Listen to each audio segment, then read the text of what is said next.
close the door in case another alarm or something.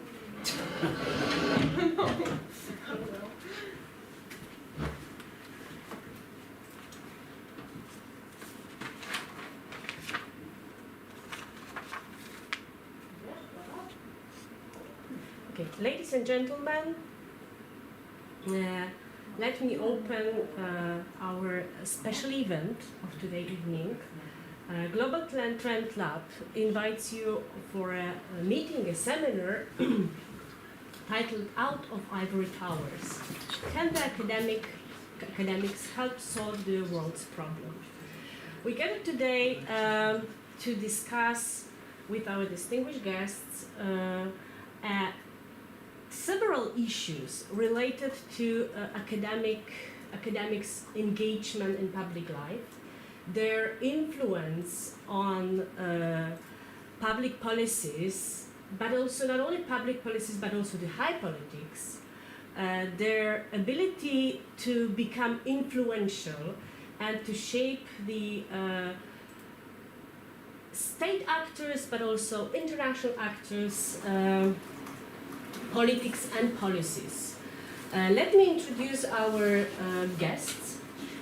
Let me start with our special guest from the United States, Professor Patrick Mendes, who is an award-winning diplomat, educator, author, philanthropist, and executive in government service in the United States.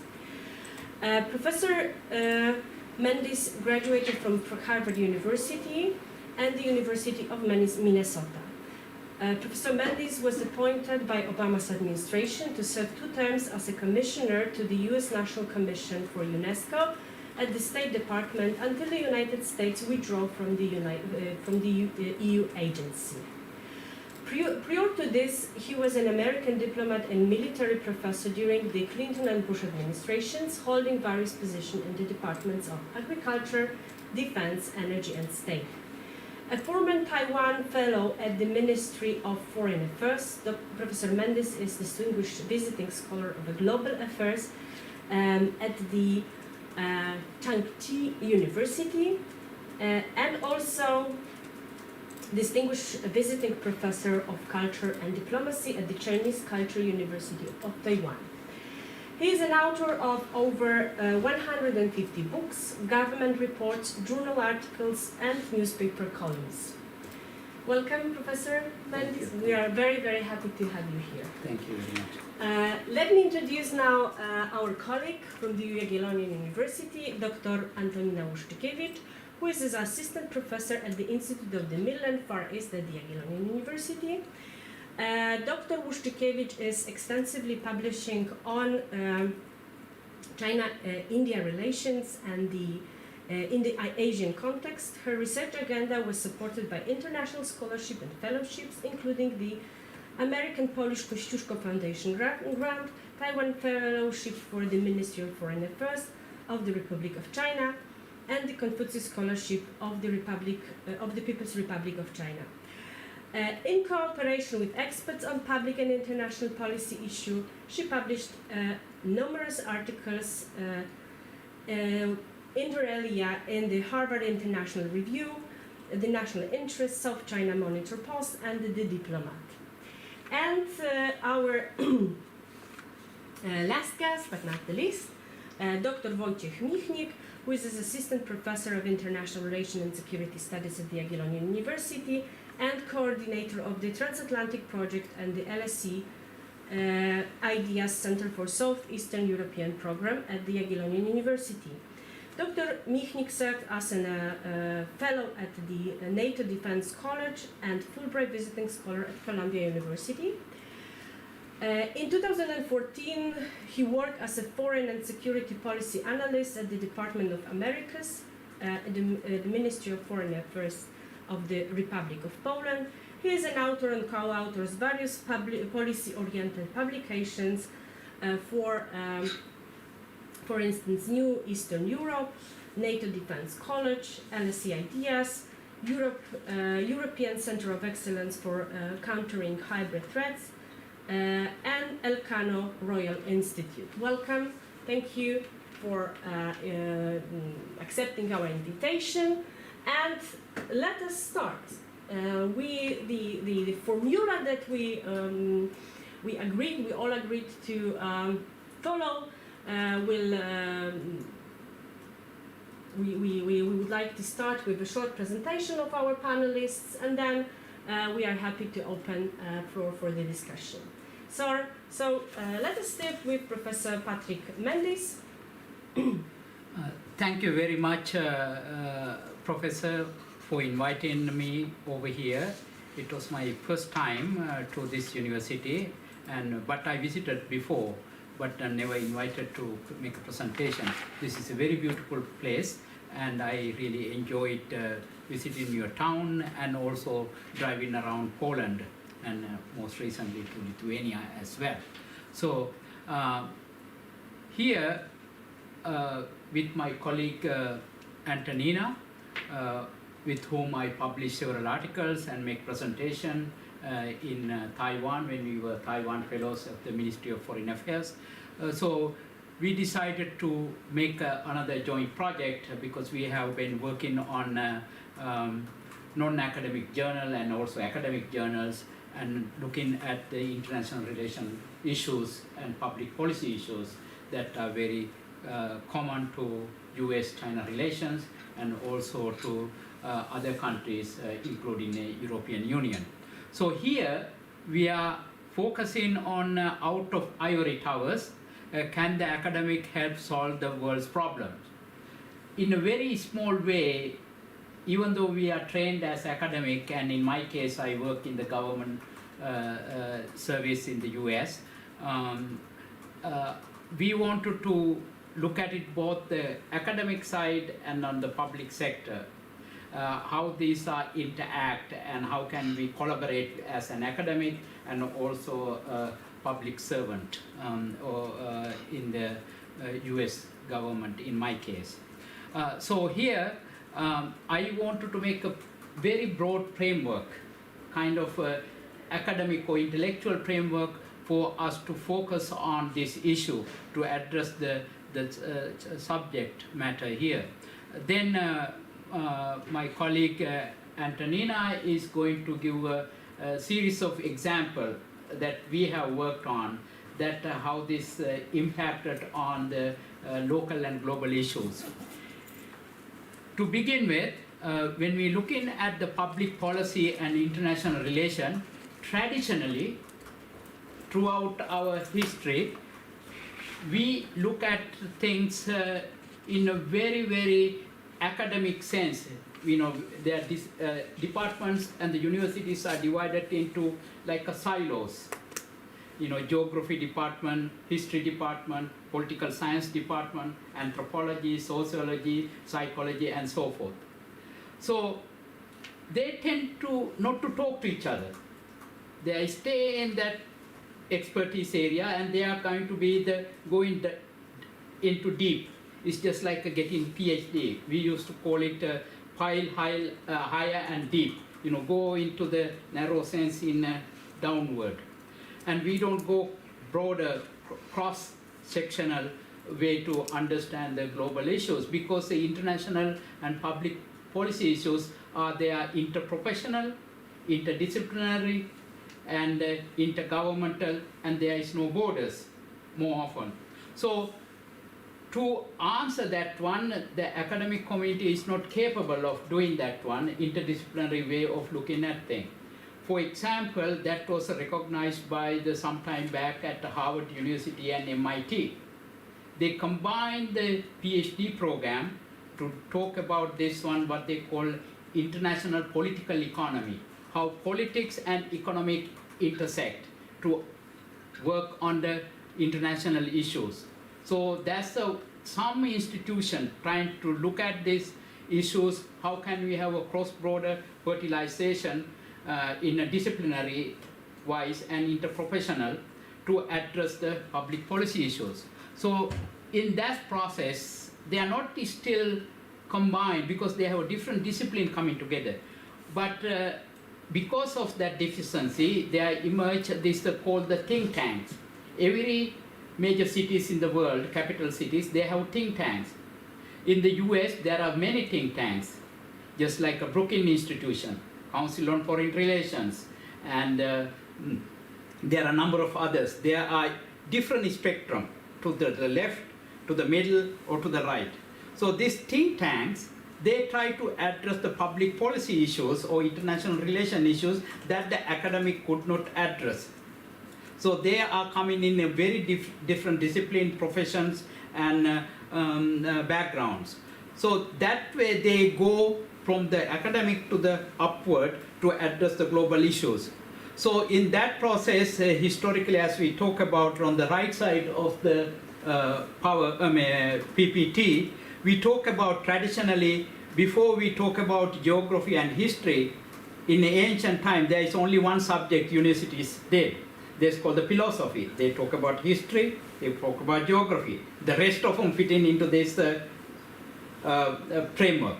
So now in the universities, they have area studies. And for example, we have this Institute of Middle East and Far East, and European studies, and our colleague about the transatlantic relation and so forth, area studies, trying to bring the discipline together, try to address that one. And that way, when you go into the international issues, we have centripetal issues coming in every direction to the public policy makers or the government or the Congress in a parliament.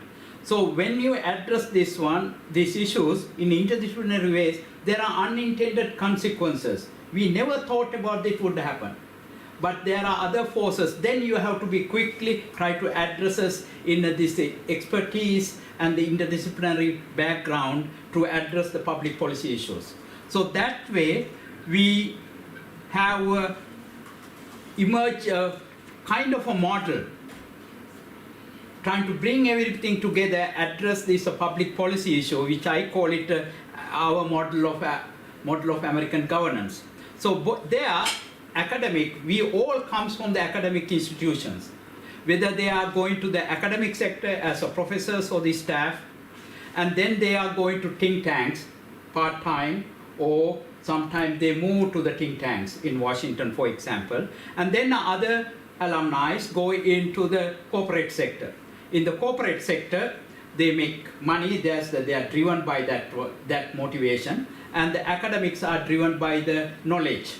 So then from the corporate sector, in order to maximize their interest, they become lobbyists in the main capitals, whether it is Brussels, London, Washington, or even Warsaw.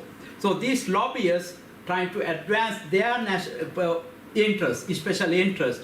And the think tank on the other side, they try to address that in a more independent way. Even though that's independent way, there are corporate sector has influence coming to advance their interest because they happen to be the funders. So this model is at work in pretty much in every major city, major capital of the world. It's starting Washington to London to Brussels, for example. So this model is all start with university graduates, alumni. They are the source. They are the resource base. They come from one place, they are educated like the academic community here, and then where they go back to coming in to address the public policy issues at the government level. This model is very important. I thought this alumni culture is very critical for both the university setting and also in an academic setting, and also in the public policy arena. Some universities, like for example, Harvard has a Harvard Alumni Association. University of Minnesota has a University of Minnesota Association. They have chapters in every state and every country. If I go to Shanghai, there's a Harvard Alumni chapter there.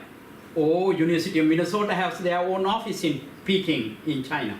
So what they do is they are connected with their alumni and they raise money. They have monthly programs. For example, in Beijing, I gave a talk at the University of Minnesota alumni. There are some mayors and government officials and business executives are in this alumni. They are reconnect with the university. They have this is the kind of kindred interest to connect with where they got their basic foundation as students. So they wanted to keep that relationship going. So that's how this association works. And even Harvard University, I am involved with Harvard Club in Washington, D.C. They have monthly programs. And even the institute itself, like Harvard Kennedy School, they have a separate association in addition to Harvard University Alumni Association. So they are pretty much kind of in a narrow sense and a more macro sense, the university-wide sense, getting together and have this network. And then sometimes they have a mentoring program. For example, University of Minnesota and also Harvard University, they are Harvard students want to know about those who are working in the government, think tanks.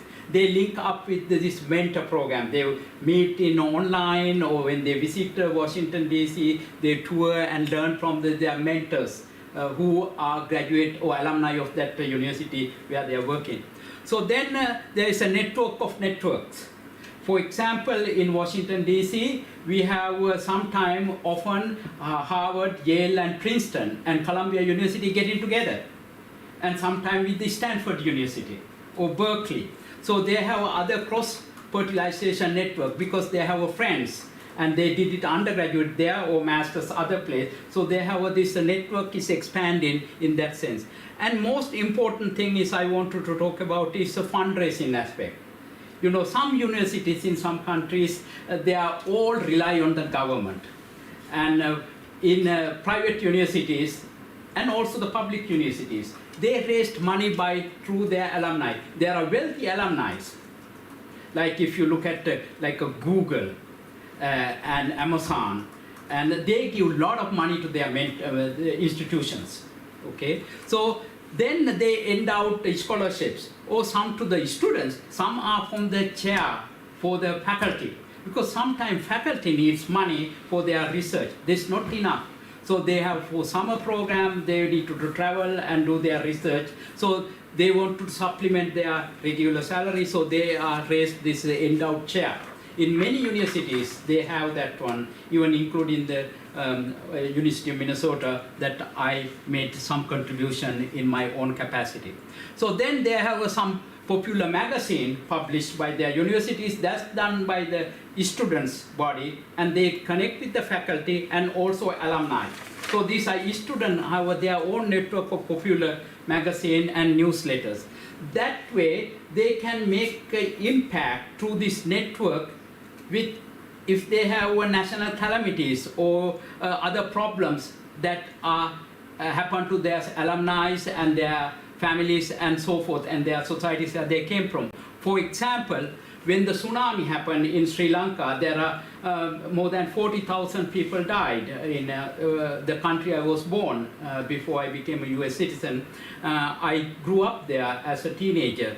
And there, when that happened, the Harvard Club in Washington, D.C. Said, hey, we can make a fundraise and to help the tsunami victims in Sri Lanka.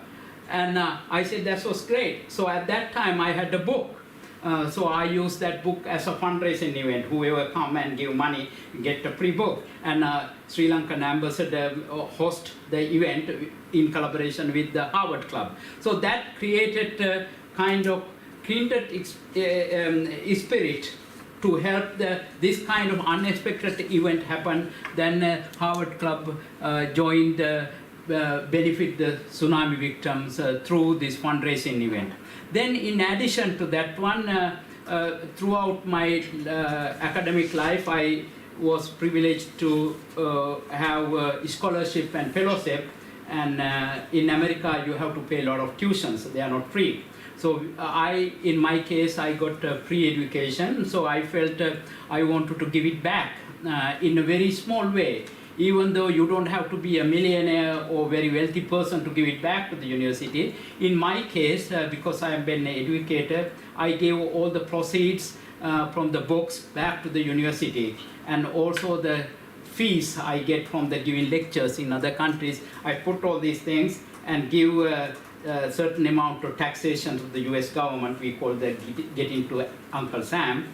And then rest of them given to the university to establish, help other students. So that way I did it in 3 universities where I came from, in Sri Lanka and Minnesota at Harvard.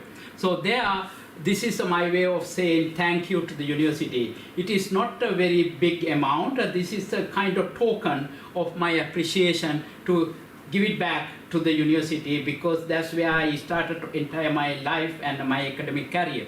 So therefore, that way is establishing a scholarship to helping a student in Sri Lanka. I did it in my second book, and then later on, then the tsunami books after tsunami, and I contributed that one to the more funds to Minnesota, and also later on to the Harvard University.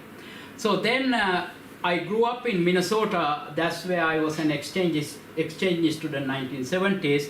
The family and the community raised money to bring me back to Minnesota when the Sri Lankan war started. So I felt my American mother and father, who were on the left side, they all passed away, and my American mother passed away early this year, a few months ago. So I created my way of saying thank you to them, thanking them, little scholarship that family, Johnson family. So this way is giving scholarship to the whoever going to the local community college from my American high school in northern Minnesota. So that's one way of giving the thank you. Then other part, while I was working in the government, I had opportunity to work on the civil nuclear agreement with the US and India. At that time, since I work on it, that the technical aspect of it, many of the things that cannot be published, and I got the government approval, and they went through my writing, and they said, yes, you can say this. And after the clearance, I published this article in the Johns Hopkins University School of Advanced International Studies and European Journal, coming from Italy. So then that part is contributing the things that I did it in a government servant, and to share that knowledge with the academic community wherever I can share in the public information, not in the classified information that work on inside the government. So that way you share in the knowledge, because I was able to work in the government and share that one in my academic community in that way. So that was another kind of benefit. I thought this is a network program that through the alumni with the government and the academia can provide. So from there on, then I continue to have collaborations with my new colleague Antonina, whom I met in Taiwan when we both were Taiwan Fellows of the Ministry of Foreign Affairs. And there we published a number of articles with the size and national interest, Harvard International Reviews, and Antonina is going to talk about practical aspect of how this is academic government collaboration impacted to the society, and what we learned from that experience as well is a kind of cross-fertilization of what we provided to them and what we learned, unexpected thing. So I let my colleague and friend talk about that aspect more fully here. Thank you very much, Patrick. I'll just grab a pointer if you don't mind. So, as Patrick said, my job here is to give some very practical examples of how our academic and publishing work worked out and what were the consequences of our publishing activity. So, the first example is about the national interest article, which we published in late December. And a few months later, we found out that our article was indexed by the US Library of Congress. This publication, this you might call it a newsletter if you prefer, this is a very important and widely circulated newsletter, which is really read by people in the White House, in the US government, by senators and congressmen. and it is also used as a very important source of information by various academics and even think tank specialists. And as you can see, there is a really big list of what those experts found to be the most important texts or publications, most relevant and most practical.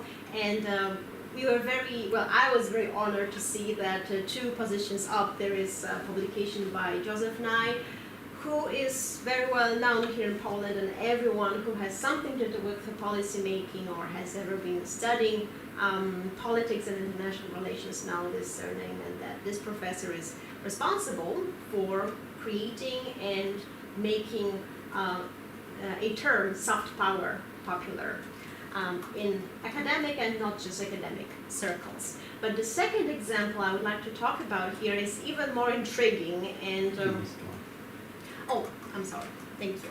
It's even more intriguing because it actually shows how our publications can impact on not just policy making, but even on social life. Everything started also back in December 2020 when we were both the Taiwan Fellows. I was invited by the Chinese Culture University to give a talk on China-India relations, which I specialize in my research. But the thing is that I was invited by the Department of Land Resources, and I was asked by the dean, well, could you please add some geographical aspect to your speech? Because I focus on political, cultural, historical matters. Could you please add something which might be especially relevant to the students of our department? That is why I started to dig in and do some more research on the water issue, because India and China share some water resources. Mainly we talk about rivers such as Indus and Brahmaputra. During my presentation at the university, I talked about the river dam issue. As we know, most of the most important rivers which flow through South and Southeast Asia start from Tibet. Tibet is controlled by the Chinese, and over the last few years, Chinese has been developing a river dam system. Those dams work as power plants, but at the same time they can be used to divert water or even store water, which means that the river flow can be, kind of stopped even if the Chinese want to do so. And you can imagine that stopping the river flow on rivers such as Indus or Brahmaputra might result in droughts and a death from famine of millions of people. We have to understand, and we know very well, that we live in the times of the climate change. Water will be the most precious thing we will have in the 21st century, so we believe it's a very, very relevant matter. Because of this presentation, Patrick and I talked a lot about this issue, and we found out that this is a highly underrepresented topic. When people publish and talk about China-India relations, they talk about economic rivalry, they talk about the border issue, maritime security, but water is not really a hot topic when it comes to China-India relations. That is why we decided to fill in this gap, and this is how we came up with our Harvard International Review article, in which we talk about the Brahmaputra issue, but also about the Mekong River issue, because as it turns out, Southeast Asia has exactly the same problem with the Chinese impact. However, our article had very unexpected consequences. We are very much aware that this issue is not just about India, not just about Cambodia or Vietnam, even Sri Lanka, for example. However, we never mentioned a word about Sri Lanka in our article, but to our surprise, we found out that one Sri Lankan very important newspaper and broadcasting channel picked up our article and referred to our article, even using some of our keywords that we coined for the purpose of our analysis, like the water blackmail here. And they talked about this issue in reference to Sri Lanka. The thing is that the Chinese are also involved in a project, the aim of which is to create water reservoirs which would affect the Sinharaja forest area. Officially, these reservoirs are meant to help people to get better access to drinkable water. In reality, who knows what the real aim is, and as journalists from this news channel are claiming, referring to our article, is that, hey, we can see what is happening in India, what is happening in Southeast Asia when the Chinese are blocking the dams. Maybe the Chinese will want to do the same thing in Sri Lanka, will want to blackmail the Sri Lankan government for their own benefit. So this is how our article had this very unexpected impact. And here I would like to show you a very, very short video material prepared by this news channel. I hope this will work. A report published in the Harvard International Review has found that South and Southeast Asian nations have become victims of China's water blackmail practice. The report has been compiled by Dr. Patrick Mendis and Dr. Antonia Lushikiewicz. According to the report, China has established control over the rivers Brahmaputra, Irrawaddy and Mekong rivers in the Tibetan Plateau. The professors note that this situation is a testament to the power Beijing can potentially wield by being able to unilaterally turn off the taps. They add that this would allow China to store or divert water in a way that might lead to the drying out of vast territories downstream. According to the report, the diversion of this water could have serious implications for the livelihoods of almost half of the world's population in South and Southeast Asia. The report has identified this mechanism as a water blackmail. It observed that such moves have affected countries such as Cambodia, Vietnam, Laos, Myanmar and Thailand, and that India too has fallen prey to this trap. Is Sri Lanka also falling prey to this system of water blackmail carried out by China? The Singharaja forest and its surroundings are blessed with pure sources of water that enrich the ecosystem. Against such a backdrop, is China attempting to gain control of these water bodies by diverting 3 rivers running through Singharaja to construct 2 reservoirs? Wouldn't the loss of the Singharaja ecosystem potentially impact not just the water bodies in the area, but across the country as well? Sri Lanka has already fallen prey to China's power blackmail. It was a Chinese company that was involved in the construction of the Norochole power plant that meets most of the country's electricity demand. Chinese nationals are carrying out repair and maintenance at the Norochole power plant even at present. Breakdowns at the power plant have been reported on numerous occasions, apart from the environment pollution caused due to coal. In addition, the economic issues stemming from the Norochole power plant seem to have grown out of Sri Lanka's control. Is this the same fate that would befall the country's water resources? News First will continue to report on matters like this, protecting the people's right to know.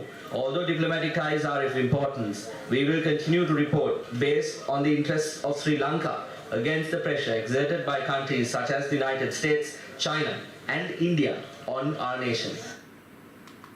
So this was the material in English, however also the Sinhala version was prepared, so I'll maybe just run 30 seconds to make you feel and hear how it ලෝක උරුමයක් අවධානමකට පත් කරමින් සිදු කරන්නට යෝජනා කරන මේ ව්‍යාපෘති පිටිපස්ස සිදුවන්නට ඉඩ ඇත්තේ කුමක්ද?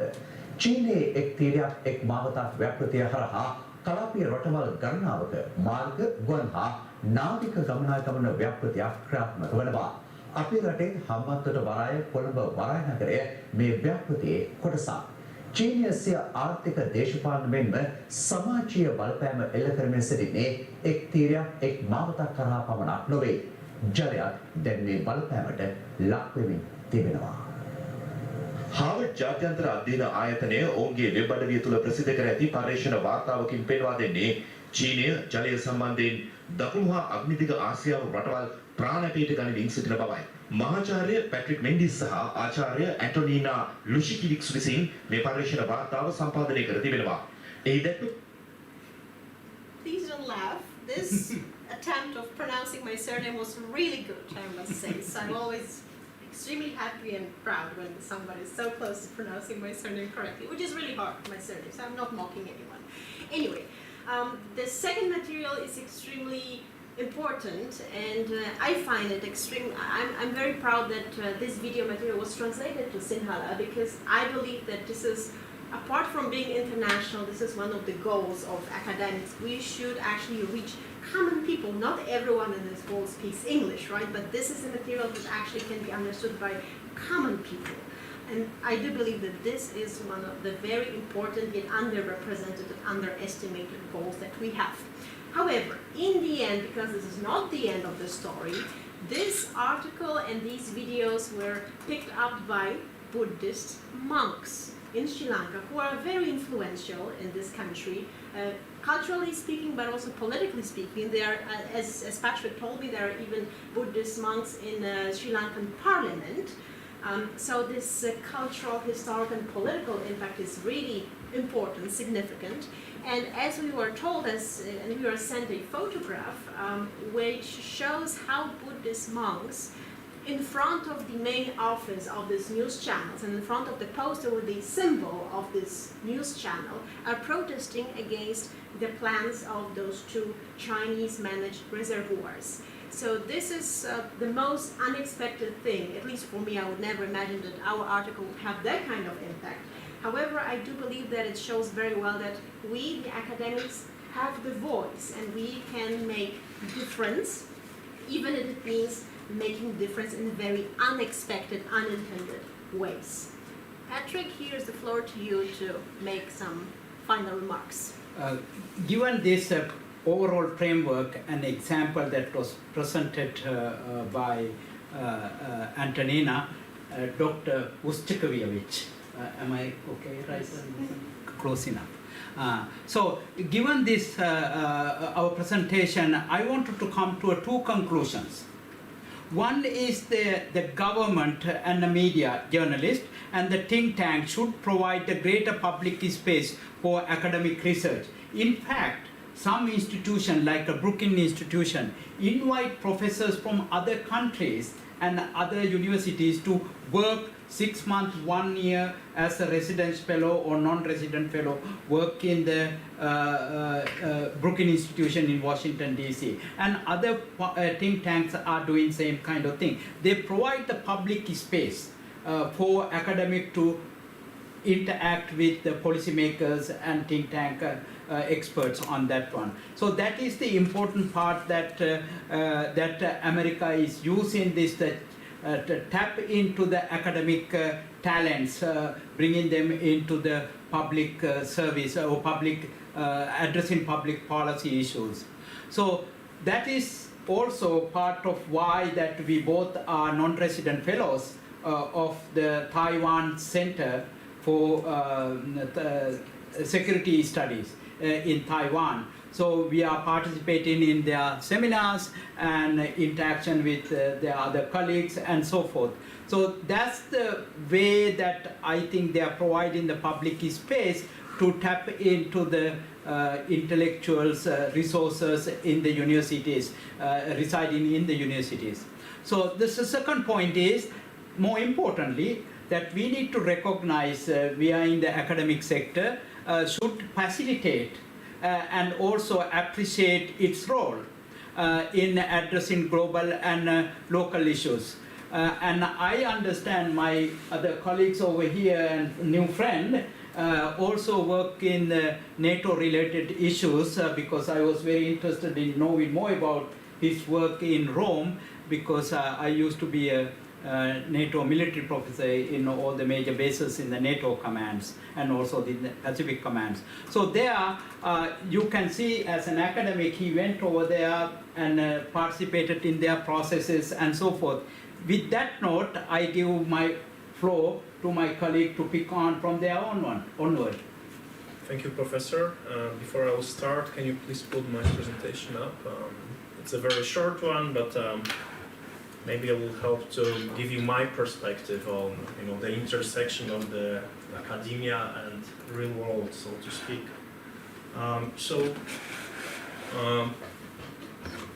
Spoiler alert, I think that's what we'll do. Spoiler alert, my research has not impacted, is even comparable to my two previous fantastic panelists, and actually what I'm going to do right now is to give you a very short overview of how my experience with the both government and think tank sector influenced my academic career. Whether it's a positive example or rather a warning, that's up to you to decide. Before we even start things off, I'll need to make one observation that the Polish experience or Polish path, academic path is, I would argue, way different than the US or let's say Anglo-Saxon path where you are actually trained to interact from the very beginning. I mean, right now, and what you are right now as Jagiellonian University is doing is a great and necessary step. But basically, you know, I would start by saying that in academia, in our Polish background, we are not really trained to interact with the real world. I mean, with the policymakers and with the think tankers. Excuse me, it's slowly changing, but you know, this is something that we need to understand before we even make another step. And some people will even argue that sometimes too much of the policy-oriented research agenda might not be good for your career in terms of your, let's say, strong academic background. So, of course, I don't have time to debate whether, you know, theory-oriented research should have priority over policy-oriented research, but you know, that's something that's kind of, you know, at the back of some of my friends' heads when they actually are debating whether their research should be really, you know, out of ivory tower towards the real world. So also, you know, 3 different planets, as I call them in Poland, which is the world of academia, the world of the government, and the world of think tank, is way different than the one in US and in DC, where there are, you know, there were revolving doors, and actually you can go back and forth between government positions, academic positions, and think tanks. That's a way different approach in Poland. Also, it stems from the fact that think tanks in Poland are not yet that preeminent as they are in the Anglo-Saxon world. So even there are some of them that are, you know, well known, you would find out that they are very often government backed, meaning they are financed by the government. And of course, you can argue there's nothing wrong with that, but at the same time also we need to understand that if you are you are doing analytical work for the government, very rarely you can be outspoken and as critical as you can be in your, let's say, private research. So you know, out of those 3 different planets, what I did, you know, I took page from each of them and tried to kind of combine my little academic experience. So what I'm going to do is just to walk you through. Yeah, I jumped.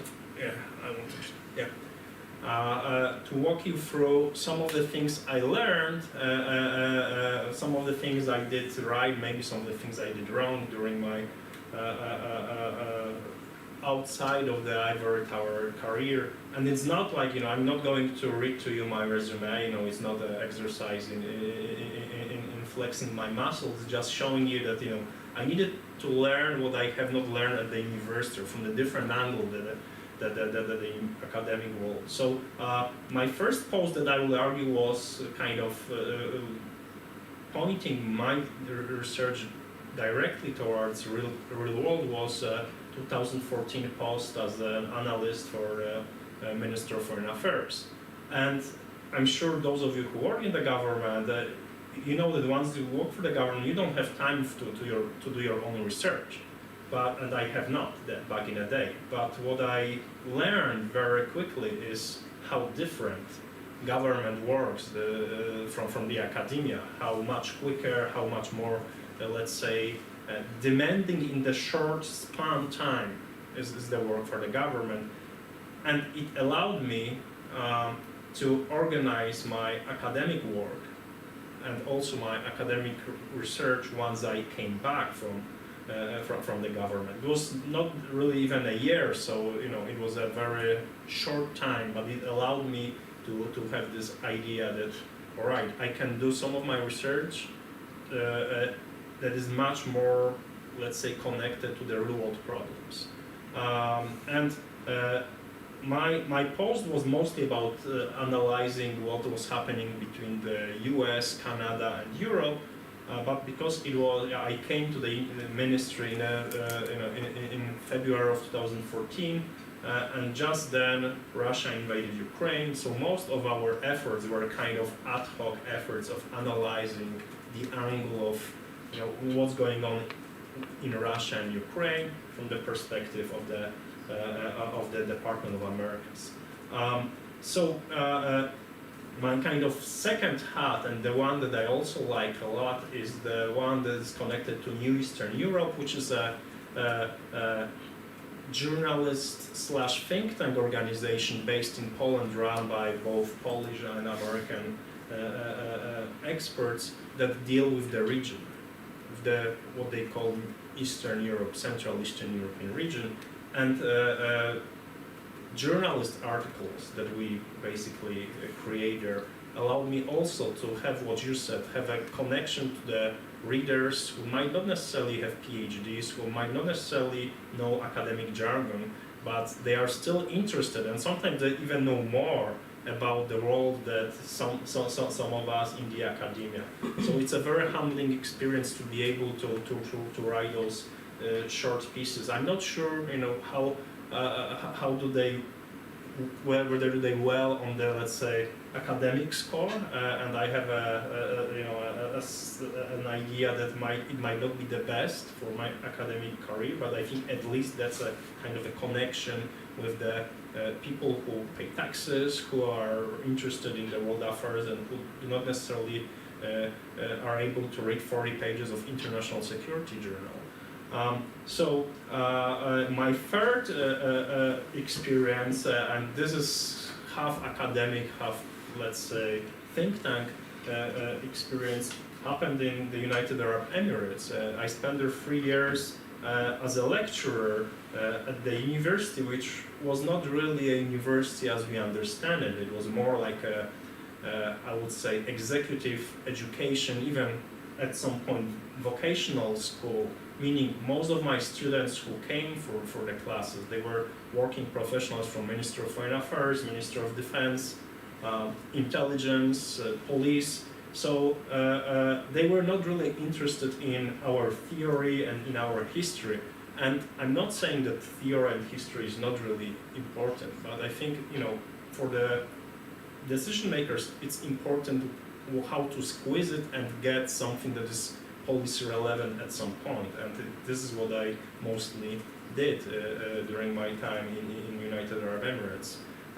So again, it gave me a humble reminder that sometimes even the best theories and the best ideas, they crash against the wall of those who really are very practical and they want actually to act.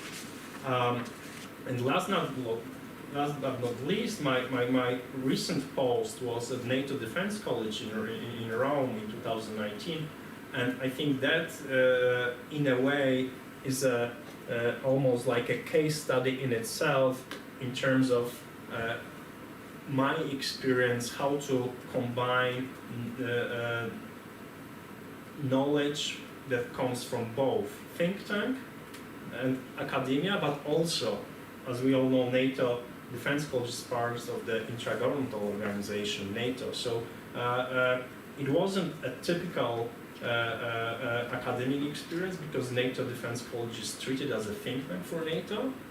On one hand, on the other, it's military, so it's usually very practice-oriented, and some of the research that we did there, it always has to have a NATO angle. And at the end of the day, of course, NATO is a big intra-governmental organization that serves many countries. So basically, what we were able to do there, we designed research. My research went on Russia and the Middle East back in the day. We were given all the tools, all the resources that the NATO Defense College had, also with the access to the high-ranking diplomats in NATO headquarters. And we were able to prepare the research, we were able to test it against the smarter than me people in different rooms. And after we got feedback, we published our articles and our chapters, and some of our ideas were pushed towards the headquarters. So I would argue that, this recent post gave me a kind of a boost to do more. So, my research right now with NATO is done, but my project that I did with them is not really published yet by any respected journal, because I'm still in the process of submitting it. And that's one of the problems that I think we can talk about sooner or later, that if we work on something that is very contemporary, the peer review process can really kill our momentum. And I'm sure you all been there. I recently, and when I say recently, it was 2 years ago, submitted a book chapter to the Routledge monography on UAE, and of course we didn't know about the Abraham Accords because there were no Abraham Accords at this point.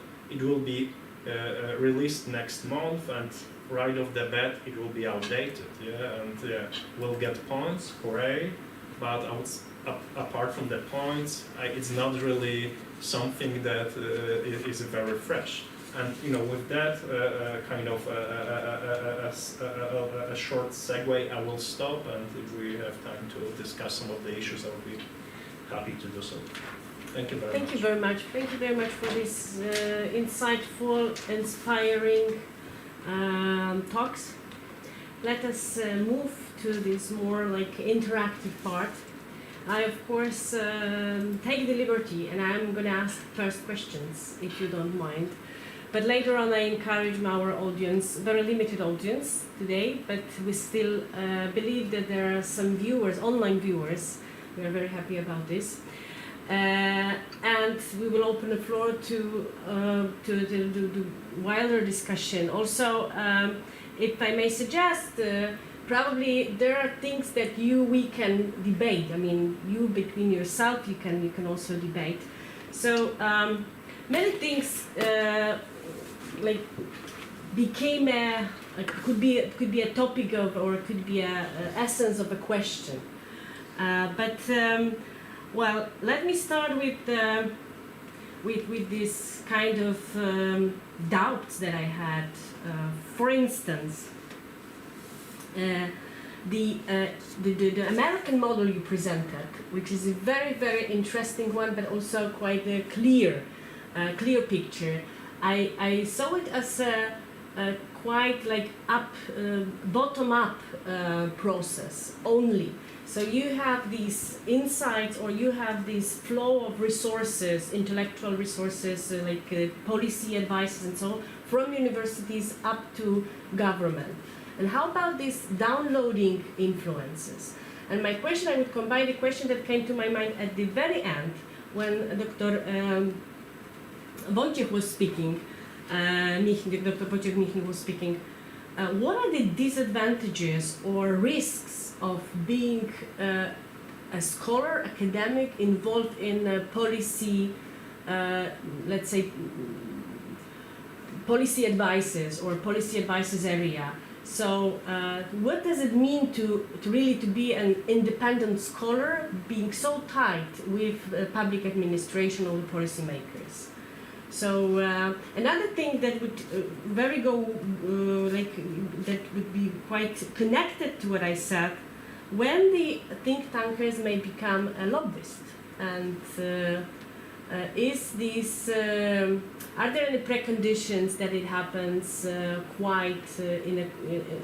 won't happen because the, let's say, political system is stable and the rules are well defined, or there are some conditions or circumstances which actually blurring the division between policy advisors in let's say a good faith and a public good, and lobbyists who are actually acting on behalf of a certain very precisely defined but also particular interests. Yes, if you may refer to those points. Maybe Professor Mendes first. Okay, let me try to if I correctly understand the first question, are there any disadvantage being in the government and the bottom up and coming down processes? In my case, most of my university professors at the Humphrey School at the University of Minnesota or the Kennedy School at Harvard, they work academia, government, they move back and forth. So in that process, I was influenced. Our purpose as an academic is traditional sense, impart knowledge to the next generation, to the posterity.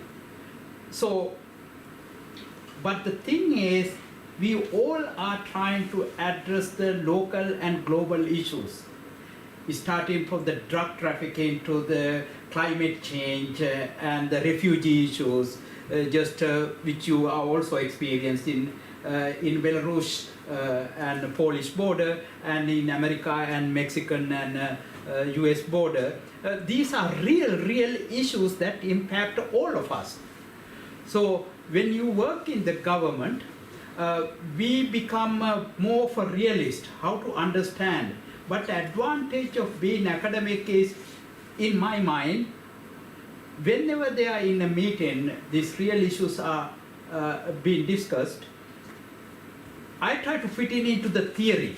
Every time to compartmentalize, okay, how about this theory, international theory, realist theory, or idealistic theory, or whatever the theories that come into the focus at the meetings.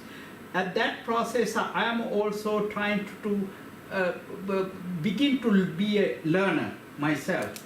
When you go to the universities, when you eventually return to the universities, I feel that I have advantage, matter of fact, than the book knowledge that other professors who have never went to government, they know about how these things work. It is just like somebody can talk about how to make sausage. It is a very messy process. But once you start to make a sausage, it's really ugly. Nobody wants to do that. But everybody loves to eat it when you nicely packed in a sausage, you know. So my understanding, appreciation of public policy and being a public servant, even a greater. At the same time, for me, I am sharing this kind of knowledge with my students. And they are beginning to think beyond this theoretical framework. You know, if this happened, if that happened, you know, that's like in economic, ceteris paribus. Okay, if this happened, this wouldn't happen. You make all the assumption, but the real world does not work that way, this assumption. There are a lot of centrifugal and centripetal forces at work at the same time. This is why that policymakers and even in the US Congress, they have a low opinion, because not because they are bad people, because they have to deal with these very difficult problems. So that way, for an academic, when I return to the classroom, I am feel more enriched in that way. I do not consider as a disadvantage, because I had this the influence from the professors who work on the government and public service, and even the corporate sectors, and even think tanks and so forth. The second part of the question, even more controversial part, even though when I mentioned at my brief presentation, in the US there are think tanks. If you put it in the spectrum, the left wing to the right wing, and you can see the maybe Brookings Institute in the center, Council on Foreign Relations, Carnegie Endowment, they are in the middle of it. When you come to the left and to the right, the Republican Party, the Democratic Party, they have these think tanks get their funding for the corporate interest, and plus person of wealth. Certain people give a lot of money to advance their worldview. So you cannot work beyond that confinement, their research grant. So this is another disadvantage what we found. In academia, we tend to be more independent, because that is why we have a tenure track. Or you call it, in the Europe, you call it habilitation, which we don't have in the US, we call tenure. So then that you have guaranteed, you can express what you think exactly what it is. So they can argue, debate it about it. But when you work for this think tank, you are influenced by where the funding comes from, or the corporate interest, or what we call the special interest. This is a big problem. In the money in politics, it's become a huge problem in the US. And you probably heard about it, and it's still being talked about how to get rid of this money factor in Washington. I mean, that is also true in everywhere else. That money has a certain way of influencing the certain worldviews, and that is a problematic issue that I recognize. That in the first question, I think is a very positive part, and the second part of my remarks is I'm a little bit concerned about that pushing toward the certain viewpoints, trying to impose on their value on the society. Thank you very much. And specifically in the times of polarization or growing, increasing polarization, also visible and quite present in the United States, but also very much present in and challenging public debates and public actions in countries like Poland, but also other Central Eastern European countries, but basically also European countries, Middle Eastern countries. So this polarization make people or make academics think twice if they really want to engage in policy, any kind of policy engagement, to be connected to the government, with whoever the government represents. But it's becoming a challenge. And this is a question, or if I may ask for a comment of Dr. Błaszczykiewicz and also Dr. Michnik, how do you see this engagement and policy engagement or in policy advising in Europe? Well, my comment will be very brief because I'm at a very different stage of my academic career than my distinguished colleagues, which makes me very happy and honored that I'm here on this side of the table, talking and being here among such great scholars. But exactly I wanted to refer to what you said about the polarization, which we can see in Poland and the US, which means that even if you're good and you're asked by the Ministry of Foreign Affairs or the Ministry of Education, for example, I know such cases as well, to do some work for the government, right away you are labeled politically. You are coined and connected to the ruling party.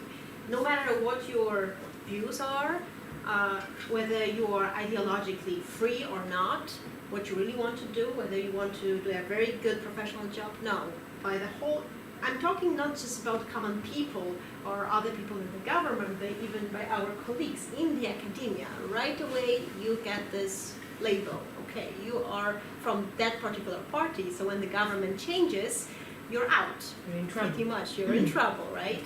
So this is something I'm myself very concerned, and I have the kind of colleagues, even in my family I have such cases, that professors were working during particular times of the government.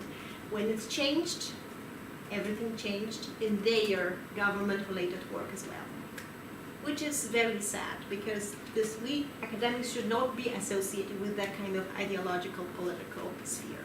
Yeah. It's about the quality of civil servants, or the idea of being a civil servant, basically not a political servant, but rather civil servant. Dr. Wojciech Michnik, would you like to add something on that? I can only agree that with the current polarization, both in Poland but also in the US, it's a tough dilemma for scholars, because either we can watch from the sidelines and have zero influence on the things that are happening, or risking being labeled or sometimes even victimized by going with the let's say political party or the wing of the government that later on will not really be looking good on our CV.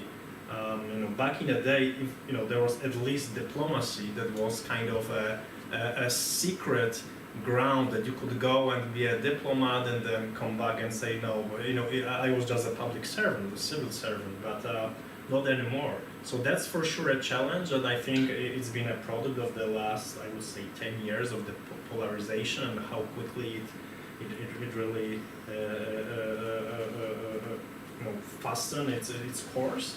Of course, there's always a ethical question in general, whether if we in the academia are truth seekers, and if the truth is something that really is on the pedestal, and should we really going after it? What if someone spins this truth into his, her way, especially in the background that I come from, security and strategic studies. They for years they've been labeled as those kind of gloomy fields that we are basically just paid mercenaries for the military and governments who want to invade other countries. And of course, I'm not going to answer, give you one universal answer to this. It depends on the kind of moral dilemmas of a person and of when you know that enough is enough. And I have not dealt with high sensitive issues that are directly transformed into the life or death of the citizens. But I know that some of the academia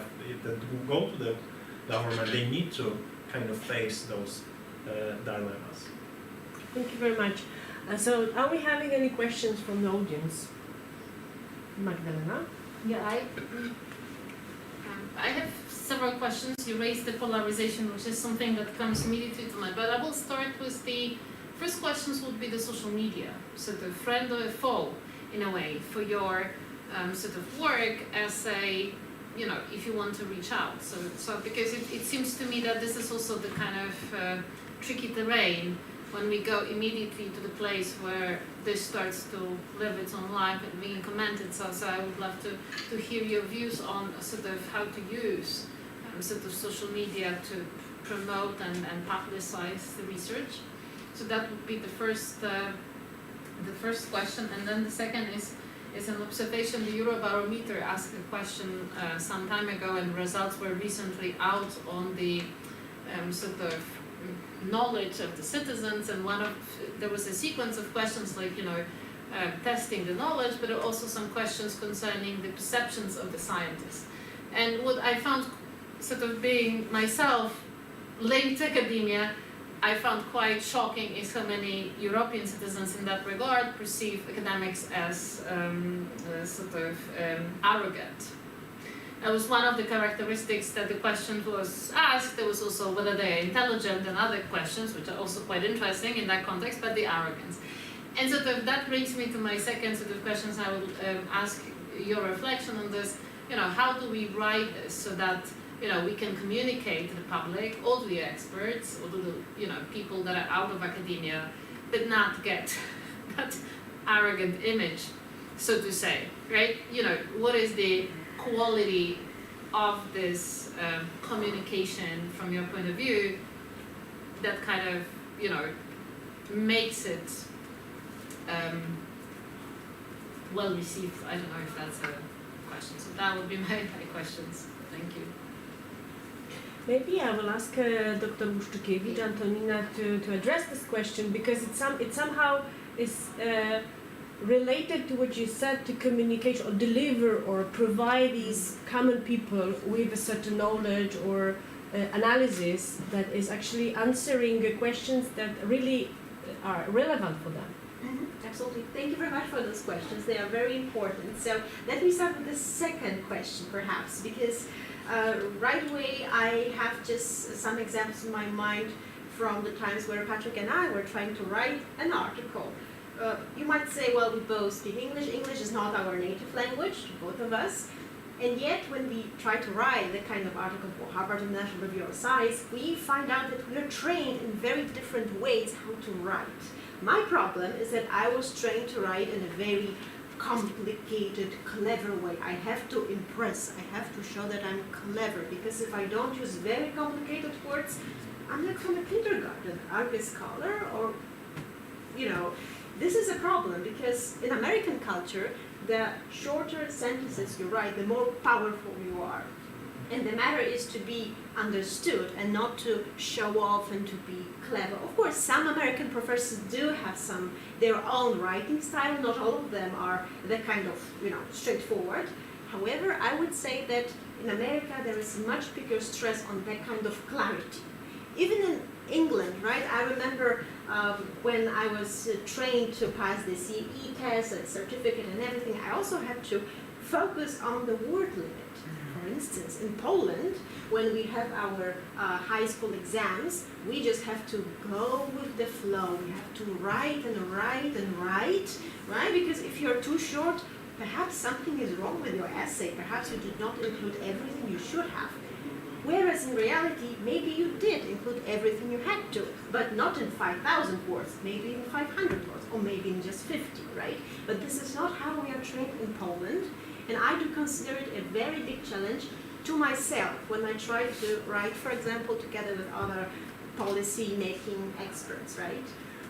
When it comes to the first question, as I already said, I do believe in that our mission of the academics, not just to focus on internationalization. So I myself try to write in Polish as well. I published, for example, at the website Puls Z, the Pulse of Asia, a sort of think tank website, you might say, that was created in my institute by the professors, the students, and the alumni. I think we are still at the phase of developing it, and perhaps even more energy would be needed. But I think it's a great initiative, and this is the way to reach common people or people who are very well educated, but were unlucky to be educated in communist times, like my grandparents. Both of my grandparents graduated from the universities, had master degrees, but they were unlucky to learn Russian and German, not English. So I believe they are watching this video anyway, and then trying to understand more from my gestures and then how I'm moving, my body language. However, they are cut off from what we are talking here.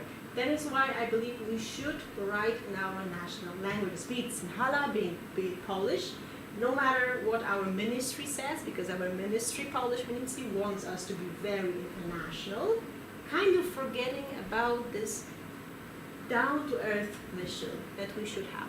That's what I believe next. Thank you very much. Go ahead. Yeah.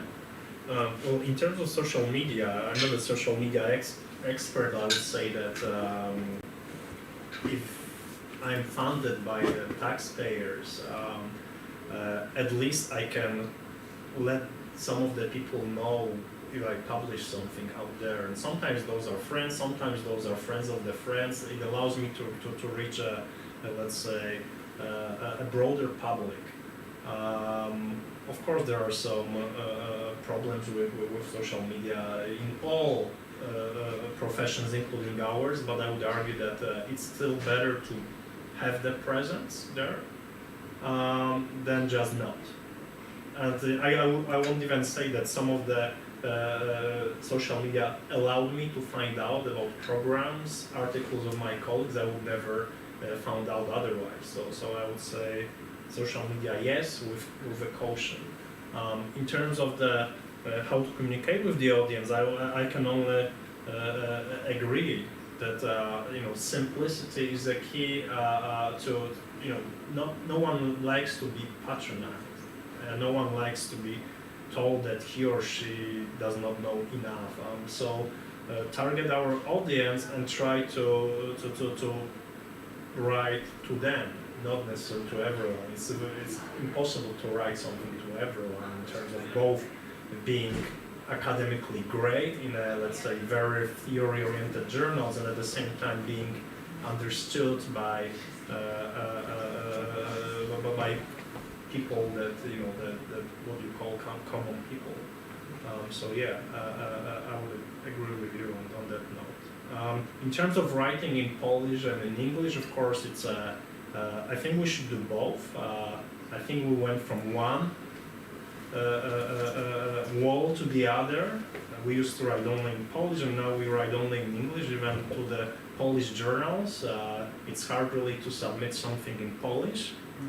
So go figure. But I think maybe the pendulum just will swing back somewhere in the middle. Now, I'm not a really expert on social media, but I use Facebook and LinkedIn. These are two separate kind of target groups. The social media, in that sense, I just try to stay in touch with the network of friends and colleagues to the Facebook, so where I posted everything I pretty much do, traveling to new places in the sense that I want to share in terms of sharing a kind of knowledge that what I know, and without taking any judgment or the take in any side, polarized way. I just say as it is, the way I see it. And I also posted in LinkedIn. It's a different professional group. They have a different interest and a network. So there I share with them, for example, this presentation as well. So in terms of the language, I remember when I was in the graduate school, one of my professors said, the hardest thing is to write simply and less word but more meaning. Then he said, how can you say lot with less? So I remember when we first started to work, and she tend to write like a British way, very, very proper and long sentences. I said, can you cut this long sentence into 3 sentences? It is a learning process. I was educated in a British system and American system, and even though when I went to study and taught in England, I know about it. But this is where that colonial mentality comes in, like a British mentality. We are the masters. We know better, and we are sophisticated. We can impress the rest of the world. America, where I have a greatest influence on my life because I lived there in my formative years, is to be more egalitarian. Say less, very simple, straightforward. This. Look at our politicians. One word, you betcha, darn right, wink at you. This is the method of communication, simply sending the message. Look at Donald Trump. Look at George W. Bush. They get the votes, not from the highly educated people or the college students, but they get the votes by winking and say thumbs up, they just say one word. So I think from that process I learned is if you can say a lot with less word, because these days when you take the Facebook, we go like this. In 10 seconds, your time is spent for one thing to understand is less than 10 seconds. How can you communicate with that group, that voter group or the audience, what we are trying to say? Oh, he went to Jagiellonian University, give a lecture. What is about? Ivory Towers. Or Warsaw University, he talked about the European Union and US-China relation. That's it. They just know it. If they wanted to know more, if they are a specialist on it, they can Google it and go to the, put a name on it and read more about it. So I thought in that process as an educator, it is to provide the platform. This is it. It's a buffet. You go over, eat what you like to eat. Don't eat everything, but provide the platform for different knowledge base. I look at it, Facebook posting. They always have a lot of thumbs up and like when I eat something. Food. If I jump from the cliff, when I did it in New Zealand, and that was the most favorite one. And if you said, I gave a talk at the Jagiellonian University, go very quickly and no even any sign. But once in a while you see it, they send them a private message. Hey, professor, can you send that video? Do you have it, that one? Can you send the lecture notes? Then I said, even the Warsaw University, I got 5, 2 from India, 1 from Japan, 1 from Taiwan. They want me to know what I talk about it. But they don't say it in Facebook, but I know they at least know about it. They wanted to have that private information. Then I said, I wrote about this article with actually Antonina. I said, this is the article, you can actually read that article. Part of that article is in that presentation. Then they said, thank you. This way, I'm looking at it as an educator. just make it like a buffet. We put all these things. If they want to take it, if they're hungry for the certain kind of knowledge, they can take it and enjoy it. Yeah, thank you very much. It's it's a good tip, but still, referring to what Antonina said, and also Wojciech, having in mind the way how we were trained, how we were educated, and how we are actually operating what is our culture, organizational culture, we are still, I would say, work is in progress, and we are in the process of learning.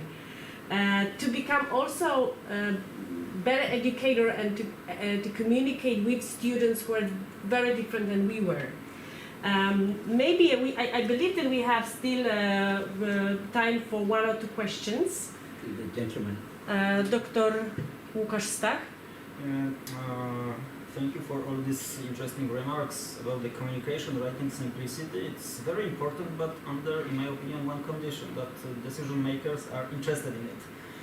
As Professor Michnik said, he has this experience in United Arab Emirates when during the seminar the decision makers came and listened to him. And in Poland, I think sometimes it's a problem, because I had some friends of mine had a different experience, that decision makers are not very interested in the academia and the problems that they just listen to academia. They heard that yes, you are right, you have good solutions, but later nothing has been done and the problem remains. And sometimes I have the impression that sometimes in Poland some of the politicians, they are inside the ivory tower, and they have problems with understand about the real world problems, and how to change such attitude that decision makers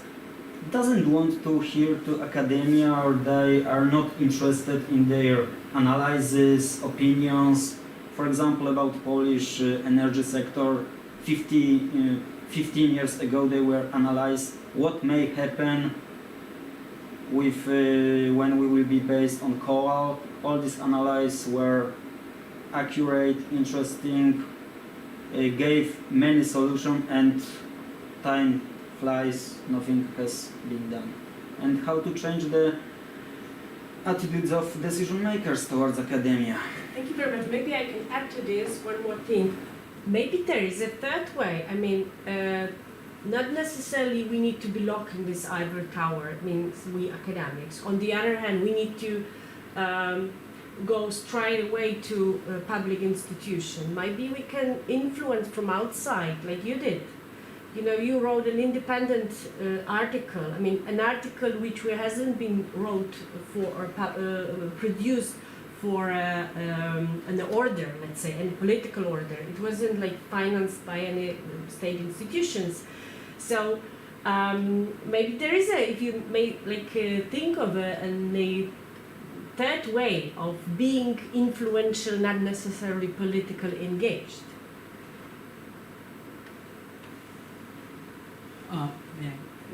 I really appreciated your question. I had this really a big challenge when I accepted a position to teach in the NATO bases in Europe, Germany, Turkey, Italy, and UK, and also in Spain, to the military officers. And what happened was they are either my age, they are much older, and most of them went to the US military academies, like Annapolis and US Air Force in Colorado, or West Point in New York. Then I never been to those places. These are very impressive places, and they are the best students. And then there were local, like Germans and Italian and Turkish, Spanish. They are in the classroom too. I was intimidated. I didn't know what to teach them. I should learn from them. So I talked to many people. How can I overcome this barrier? One is I look younger, at least look younger than them. And a matter of fact, they are older, some of them are. And then because of the rank, they call me a sir or doc or something. The way I did was, I talked to my senior colleagues who are also working in other military bases. There are some of whom are military, retired military, went to an academia. So they were very helpful to me. What I did was, I did not try to teach what I know. What I started with what they know. In the practical sense, they were in the military engagement, in a diplomatic negotiation at that particular contemporary time. The Kosovo War, I was in Sigonella Navy base in Italy. And I talked to them, okay, you flight sorties, and I heard yesterday this one shot down, and what happened, and then you bombed the Chinese embassy in Yugoslavia, in Belgrade. Yes. How do you know that? And I said yesterday in the CNN news. So then we talk about the US engagement. So I use the Socrates type of method. I question them and ask them to tell me. And then I was not a teacher, not a professor. Actually, not even a professor, I'm a facilitator. I'm questioning. He said, okay, you said that one. What do you think about that one? You went over there, Then by the way, I know everybody's background, which academies they went, where they serve, because in the list I know about all the background about each person. And also these are small groups, 10, 15 students, I remember everybody. So I said, okay, you went to the West Point. How do you think about what he said? So I put them in a conflict. Then when they come to the wall, they cannot climb anywhere. They are stuck. Then I said, you know what? According to that theory, this is exactly what you're talking about. Then said, really? There is a theory for what I was talking about? Oh, yes. They are saying, this is actually realist. Do you know that you are realist? Oh, no, I don't know. No, that is a theory. This is really a theory. So I put them onto the realist and idealistic position. There is a theory. So I thought I went to the reverse order for what they know to what they don't know, rather than me telling them, okay, this is a realist theory, it didn't work. This way, actually, they become friends and colleagues. It's a kind of seminar kind of setup. It's not to teach. This is very particularly especially with working with the military and US government service people, civil servants who are in the classroom. So that way, you engage them. They are becoming the professors. They actually profess themselves what they do. And then they said, oh, I see, I should have done this way. We should have done this way. We should acknowledge we actually bombed this one. This is not the GPS issue. The Belgrade, that the Chinese embassy was bombed, and the next to that one, okay, we should have a compensation. He said, you should have a compensation. What you believe you should do that? Is the Geneva Convention? Then I said, yeah, you took economics, law, international law, am I right? Why don't you tell me about international law about it? So they kind of begin to argue themselves. I just sit down in the corner. When they cannot go anywhere, I jump into engage them again. So they pretty much talk about themselves, they're educated. So they are not interested in these theory things. Once in a while I remind them there is such a thing called theory, but they are interested in what they could have done better. So this is why they are kind of calculating in the mentally, how can I be a better person in their engagement in the next operation or something. So that's the way I approach that one, especially working with the adults learning, teaching. So I become I become actually the student of everybody else. So every time I go there, I say to myself, my gosh, this is really fun. Because you learn in so much things that you never otherwise learn from a book. Because book doesn't have this kind of dynamic engagement. Sometimes they are very personal. Sometimes they are, because of the rank they have, they don't want to say things. I said, just forget about the ranks. You are in classroom, just talk about, if there is nobody over here, you just talk about your mind. So that's the way I address that issue. An undergraduate, which is different, which is actually, I find it a little bit boring because I have to talk too much, not them. In a graduate, this kind of environment more fun, to let them talk about their stuff, which you did it in UAE, that kind of situation. They want to know the solution. How can they do it better, their job, when they return home? So that's how I did it in my experience. Thank you very much.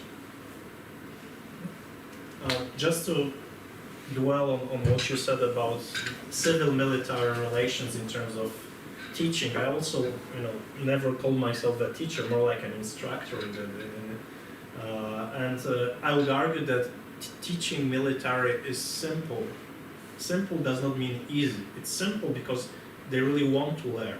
I would argue that I've never met one profession so eager to get so much knowledge, provided that they understand that that's applicable to what they do, or maybe they just needed to get over the hump and become lieutenant, colonel, you name it. But I think your question, at least the one that you asked first, was more about this division between academia and politicians, and how to do it, and why politicians do not listen to us, or they I think, first of all, I would argue that it's a mutual errors that we've made for years, and I think, at least I'm talking about Polish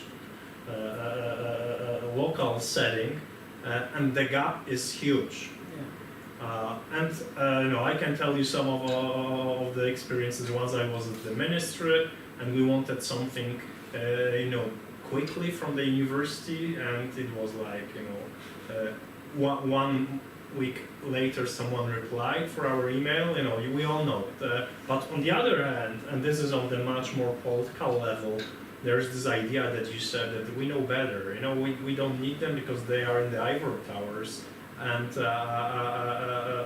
they will not provide a solution. They will just say, well, it's complicated, well, it depends, that's not so easy, etc., etc. So I think there is certain arrogance and ignorance on both sides. And like I said, in terms of I don't see a silver bullet solution. I think it's a process, and I think it leads through think tanks as well. Also the think tanks that sometimes universities create to kind of outsource some of the bureaucracy that universities are associated with, so sometimes to kind of foster cooperation with the real world. So that would be my answer, but I know that it's not really, it's not 100% satisfying. No, go ahead. No, actually, I don't have any solution either. I just wanted to point out to an issue which is partly related to what you said. At least I believe it's partly related. That is the fact that it's not just the ignorance from the government and the elites. It's also the fact that the social respect for the academia and professors is getting lower and lower each and every year. It's not about being arrogant, as you raised this issue, right? But the problem is that professors, teachers, doctors, all kinds of professionals are less and less respected generally. Now on Facebook, everyone is an expert. Everyone knows best on COVID. Everyone knows best on, aviation, environment, climate change, everything, right? This is one of the drawbacks of social media, or maybe it has always been there, but social media kind of, allowed us to be open about it, about our ideas, and now we are feeling, yes, I can write everything I want. Who will tell me that I cannot? This is my freedom, right? This very corrupted idea of freedom or liberty. So I would say that these things are intertwined, they are connected. You said that the knowledge about society is very low. I remember reading a report that the high school final exams from the knowledge of society, the results are the lowest, or among the lowest of all courses that we can, and type of exam that we can take. It also tells a lot about us, that we have no idea about the governance, the political system of Poland, about democracy and democratic standards. And all these things, I think, unfortunately, are connected. Okay, so let me conclude. It's time to thank our wonderful guests. It's also time to say, to express appreciation to the organizers. Global Trends Lab. But maybe let me conclude with a sentence or two on which would mark keywords actually missing in our conversation somehow, but which came to my mind in the last session of Q&A.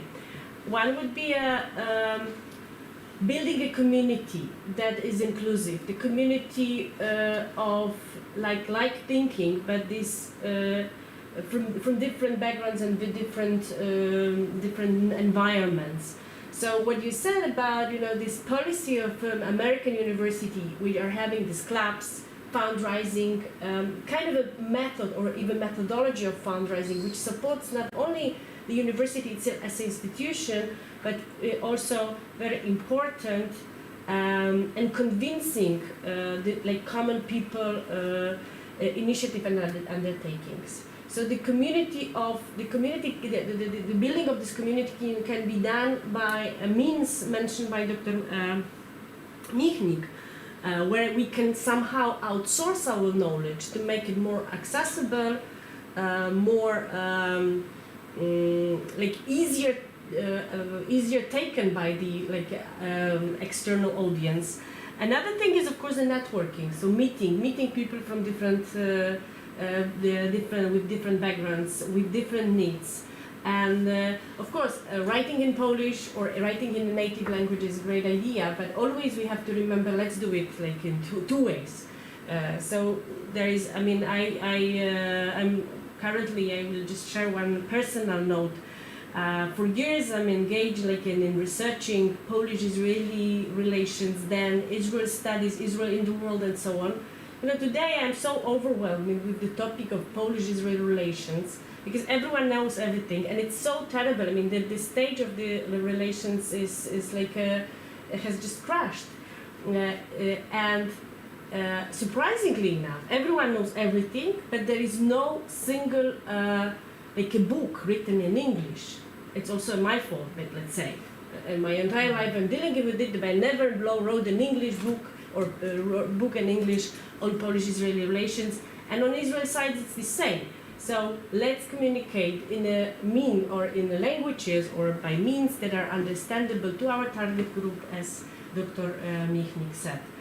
And finally, we need to kind of rebuild the trust among of us. So it's this polarization is an issue, and it somehow destroyed the trust. So we don't need to agree, but we have at least can trust each other, and we can respect each other, which is another important thing. Thank you very much. It was absolutely inspiring. I must say that I completely, after your final concluding remarks, I completely rebuilded one of the tomorrow's lecture, which will be probably one of the most challenging lecture I ever gave to students from Poland, Germany, and Czech Republic, but very international group on how history has captured or has kidnapped diplomacy. So I'll try to ask the people what they know first and what they want to share with us. Thank you very much.